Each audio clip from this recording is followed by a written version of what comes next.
প্রিয় দর্শক, আপনাদের সাদর আমন্ত্রণ জানাচ্ছি মুক্তিযুদ্ধের বাংলাদেশ, স্মার্ট বাংলাদেশ। আমরা 2041 সালে কিভাবে বাংলাদেশ স্মার্ট বাংলাদেশে রূপান্তরিত হবে সেই বিষয়গুলো সামনে নিয়ে আসব এই অনুষ্ঠানের মধ্য দিয়ে।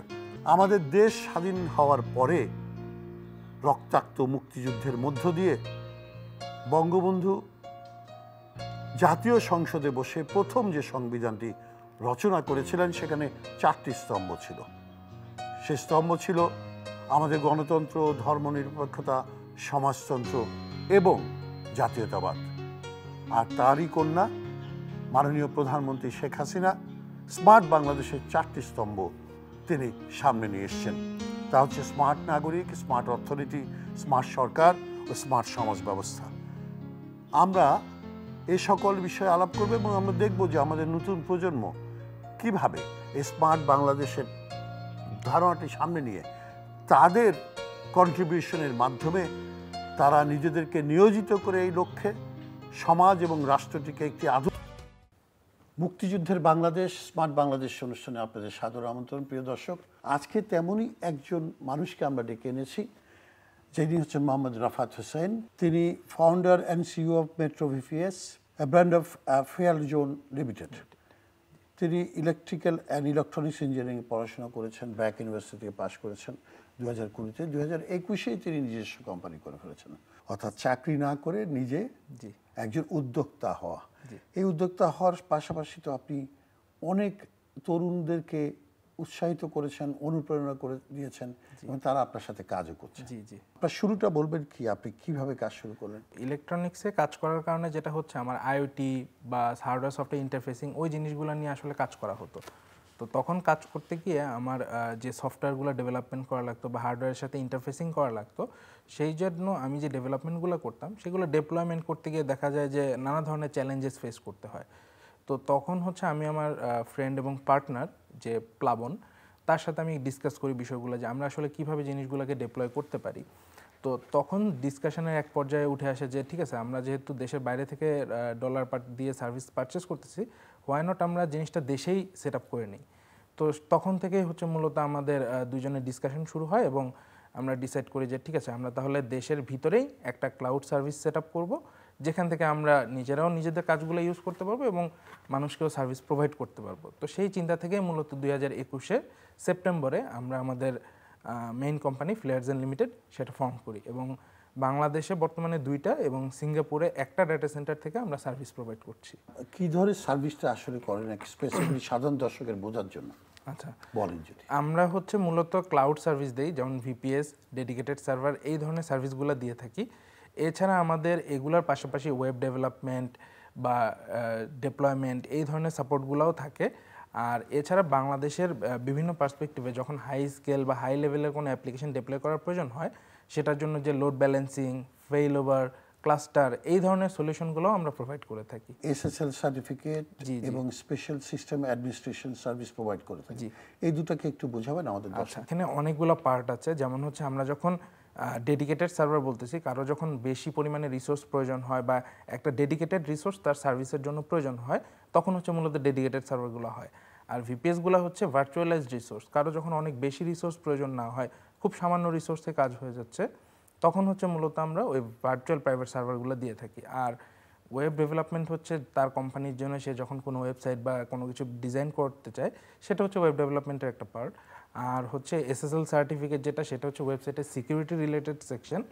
আর সিস্টেম অ্যাডমিনিস্ট্রেশনটা হচ্ছে যে অনেকে সার্ভার পারচেস করে, তার অনেক রিসোর্স দরকার, বাট সে হয়তো জানে না যে সার্ভারটা কীভাবে ম্যানেজ করতে হয়।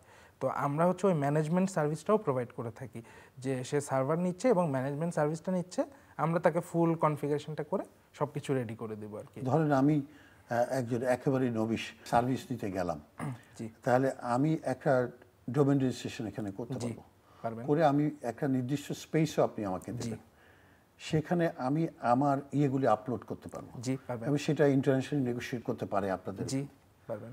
আচ্ছা, এবং আপনার বাংলা টাকায় পয়সাটা? হ্যাঁ, আমাদের হচ্ছে বাংলা টাকা বলতে আমাদের কার্ডে পেমেন্ট করা যায়, বিকাশ, নগদ, যে কোনো এমএফএস এ পেমেন্ট করা যায়।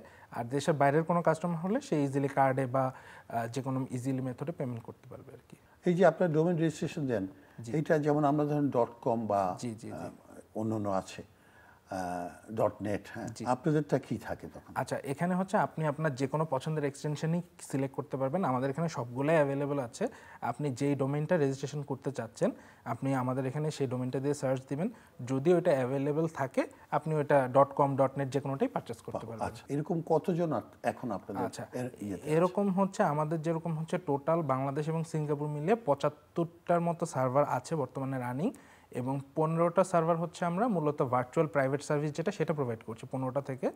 আর এই 15টার মধ্যে আমার প্রায় 400-র উপরে ভার্চুয়াল প্রাইভেট সার্ভিস এখন রানিং আছে। আপনারা এর বিনিময়ে একটা চার্জ করেন? হ্যাঁ, ওইটা হচ্ছে মান্থলি বেসিসে হয় বা ডেইলি বেসিসে হয়, কেউ কোয়ার্টারলি নিতে চায়, ইয়ারলি নিতে চায়, ওটা হচ্ছে বিভিন্ন স্কিম আছে। সো যে যার নিড অনুযায়ী যে কোনো স্কিমে নিতে পারবে আর কি। নিতে পারে। এবং আপনাদের অফিসটা কত বড়, মানে লোক সংখ্যা কত? আমাদের এখানে হচ্ছে অ্যারাউন্ড 20-25 পিপল আছে। যেমন আমি একটা রেঞ্জ বললাম কারণ হচ্ছে আমার এখানে কিছু হচ্ছে কন্ট্রাকচুয়াল কাজ করে, কিছু হচ্ছে রিমোট কাজ করে এবং কিছু হচ্ছে অফিসে কাজ করে আর কি। সো ম্যাক্সিমাম স্টাফই হচ্ছে আমাদের মূলত সাপোর্ট স্টাফ। তো যার কারণে হচ্ছে সাপোর্টগুলো আমাদের রিমোটলিও প্রয়োজন হয়, যেমন দেশের বাইরের যে সাপোর্টগুলো সেগুলো আমরা রিমোট স্টাফের মাধ্যমে প্রোভাইড করে থাকি আর কি। আপনার ক্লায়েন্টের উপর যে চার্জটা করেন তার থেকে যে অর্থটা উপার্জন করেন এটা দিয়ে আপনার? হ্যাঁ হ্যাঁ, এটা দিয়ে হচ্ছে আমাদের ফুল অপারেশন অপেক্স সব কিছু রানিং হয়। এবং আপনি নিশ্চয়ই আপনার বন্ধুরা যারা চাকরি করে তাদের চেয়ে কোনো অংশে খারাপ না, মনে হয় কিছু ভালো আছেন? জি, আমরা এখন হচ্ছে যেহেতু একটা স্টার্ট আপ নিয়ে কাজ করতেছি, সো কম্পারেটিভলি দেখা যায় যে কিভাবে এটাকে আরও ইমপ্রুভ করা যায়, কিভাবে আরও বেটার করা যায়, ওইটা নিয়ে মূলত সবসময় কাজ করা হয় আর কি। ধরেন যারা হচ্ছে জব করতেছে বা ওই ধরনের কাজে আছে, তাদের চেয়ে অ্যাটলিস্ট নিজের একটা স্যাটিসফ্যাকশন কাজ করে যে নিজে কিছু একটা করতেছি। আপনি যে ইউএসএ, চায়না, বেলজিয়াম, জি ইউরোপের বিভিন্ন দেশে কাজ করছেন, জি, তাদেরকে আমরা সার্ভিস প্রোভাইড করছি দেশের বাইরে। তাদেরকে সার্ভিস, জি তারা তখন ডলারে পেমেন্ট করছে? হ্যাঁ, তারা ডলারে কার্ডের মাধ্যমে পেমেন্ট করতে পারছে। তো আপনাদের এই যে পেমেন্ট গেটওয়ে আছে? জি, আমরা হচ্ছে পেমেন্ট গেটওয়ে সাথে কানেক্টেড, সেখানে হচ্ছে আমরা পেমেন্টগুলো রিসিভ করে থাকি। আর দেশের বাইরের পেমেন্টের জন্য আমরা স্ট্রাইপের মাধ্যমে পেমেন্ট রিসিভ করি। আচ্ছা, আর এই ব্যাংক ট্রান্সফারও তো হয়? হ্যাঁ, ব্যাংক ট্রান্সফার হয়। তারা তো মোটামুটি আপনাদের এই ভিপিএসটা একটু পপুলার হয়ে এসছে আগে। জি, আমাদের এখন বাংলাদেশে কার কারও আছে এরকম? বাংলাদেশে একদম ডেডিকেটেডলি শুধুমাত্র ভিপিএস নিয়ে কাজ করতেছে এরকম তেমন কেউ নেই। জাস্ট হচ্ছে অনেকে হচ্ছে শেয়ার হোস্টিংয়ের পাশাপাশি ভিপিএস প্রোভাইড করতেছে। আমরা টোটালি ভিপিএসটাতে ফোকাস করেই সার্ভিসটা প্রোভাইড করতেছি আর কি। আচ্ছা, আপনার পরিবারে কে কে আছে আপনার ফ্যামিলি? আমার বাবা মা, আমার বোন আছে, আমার ওয়াইফ, এই। এবং আপনারা ঢাকায় থাকেন? জি, ঢাকায় থাকি। কোন এলাকায়? উত্তরাতে। উত্তরাতে। এবং সবাইকে নিয়ে ভালো আছেন? জি, আলহামদুলিল্লাহ। একই বাসায় আছে? হ্যাঁ, একই। আমি আশা করি যে আপনার মতো আরো অনেক তরুণরা এইভাবে এই ধরনের নতুন নতুন সেক্টরগুলোতে কাজ করবে। এবং জি, আমরা হচ্ছে আমাদের এখানে মূলত আমরা যেটা করি সব সময়, যে আমাদের এখানে যখন কেউ শিখতে চায় বা আমাদের সাথে কাজ করতে চায়, আমরা তাদেরকে আসলে সুযোগ করে দিই। যে কেউ হয়তো একটা জিনিস সম্পর্কে ইন্টারেস্টেড, তো আমরা তাদেরকে বলি যে ঠিক আছে, তোমরা আমাদের সাথে কাজ করো, আমরা তোমাকে শিখিয়ে দিব, তোমরা আমাদের সাথে কাজ করে কন্টিনিউ করে পরে আরও বেটার কোনো পজিশন যাইতে পারো বা আমাদের সাথে কন্টিনিউ করতে পারো আর কি। সো সেক্ষেত্রে হচ্ছে মূলত বাংলাদেশে এই দক্ষ জনবলটা পাওয়া খুব কঠিন। তো যার কারণে আমরা মূলত এই স্কিল প্রোগ্রামটা লঞ্চ করে সবাইকে ট্রেন করে করে কাজ করাচ্ছি এখন। আপনারা ট্রেনিং প্রোগ্রাম শুরু করেছেন? জি, সেখানে হচ্ছে আমরা মূলত আমাদের নিজেদের নিড ফুলফিল করার জন্য এটা করা লাগছে আর কি। মানে আপনারা ইন্টারনেটের মাধ্যমে ওরা হ্যাঁ হ্যাঁ, রিমোট থেকে করছে, বাড়ি থেকে? হ্যাঁ, রিমোটও আছে, বা যেমন হচ্ছে রিমোট যারা ফিজিক্যালি যে করতে, হ্যাঁ ফিজিক্যালিও করতেছে। আমরা হচ্ছে তাদেরকে রিসোর্স প্রোভাইড করতেছি যে কোন জিনিসটা কিভাবে হচ্ছে, বা ডেটা সেন্টারে আমরা যখন কাজ করতেছি তখন ফিজিক্যালি জিনিসগুলো আমরা তাদেরকে দেখাচ্ছি। সো তারা এই জিনিসগুলো সম্পর্কে জানতে পারতেছে এবং শিখতে পারতেছে আর কি। ধন্যবাদ মোহাম্মদ রাফাত হোসেন আপনাকে। প্রিয় দর্শক, আপনারা একজন তরুণের কাছ থেকে শুনলেন কিভাবে বিশ্ববিদ্যালয়ের পড়ালেখা শেষ করে ইলেকট্রিক ইঞ্জিনিয়ার হয়েও তিনি কোনো চাকরির দিকে না তাকিয়ে নিজেই নিজের একটি উদ্যোক্তা হিসাবে, একজন উদ্যোক্তা হিসাবে নিজেকে আমাদের সামনে তুলে ধরেছেন। এবং আপনারা তার মেট্রো ভিপিএসের সাফল্যের কথা শুনলেন।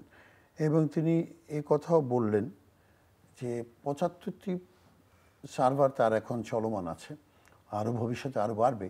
এবং দেশে বিদেশে সব জায়গায় তাদের সার্ভিস তারা প্রোভাইড করতে পারছেন। এর মধ্যে তারা যে উপার্জন করছেন তাতে করে তারা বেশ ভালো আছেন।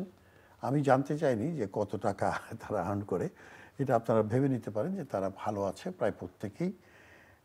এবং একই সাথে আরেকটি বিষয় বলতে হয়, সেটি হচ্ছে যে তারা তাদের নিজস্ব কাজের জন্য মানুষকে প্রশিক্ষণ দিচ্ছেন, এবং সেটা ফিজিক্যালি তাদের ওখানেও হতে পারে অথবা রিমোটলিও হতে পারে, বাড়িতে বসে আপনি করতে পারেন এবং আপনার উপার্জনের একটি রাস্তা হয়ে যাবে। এবং এখান থেকে কাজ শিখে প্রথমত প্রশিক্ষণ নিলেন, তারপরে তাদের ওখানে কাজ করলেন, অর্থের বিনিময়ে পারিশ্রমিক নিলেন, তারপরে হয়তো নিজেই একদিন আপনার নিজের মতো করে একটি প্রতিষ্ঠান গড়ে তুলবেন এবং রাফাত হোসেনের মতো সফল হয়ে যাবেন।